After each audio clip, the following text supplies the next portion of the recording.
Hello, I'm Maylene and today gagawa tayo ng burong mangga. Ayan o, kasi my friend Rose, binigyan ako ng maraming mangga. Let's do this.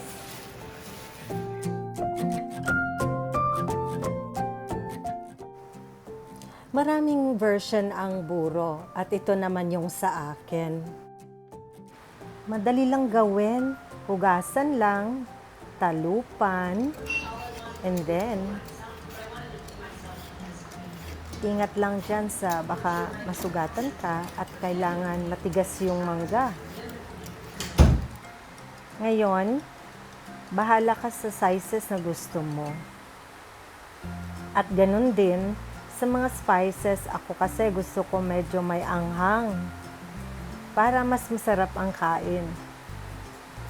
Ikaw, ano ba ang type mo? Pwede mo namang comment sa akin dito. Oh, ito naman ang pinaka main ingredient, asin.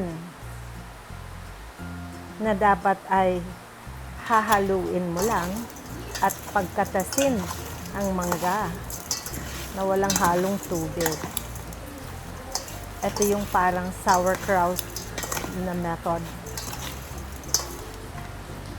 Ang kanyang sour juice ang magiging preservative. So, mag-juice yan.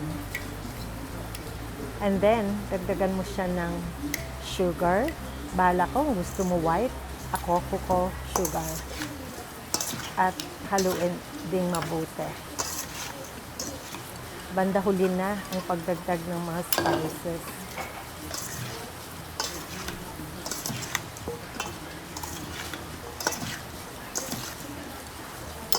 And then, ready na. Taste mo. Pwede na talagang kainin ito. Pero hindi mo maubos kaya let's just keep it in a jar.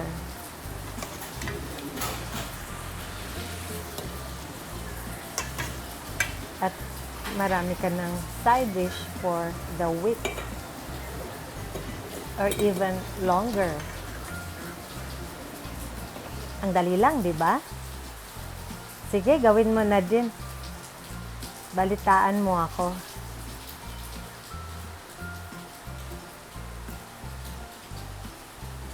That's all for now. Thank you for watching.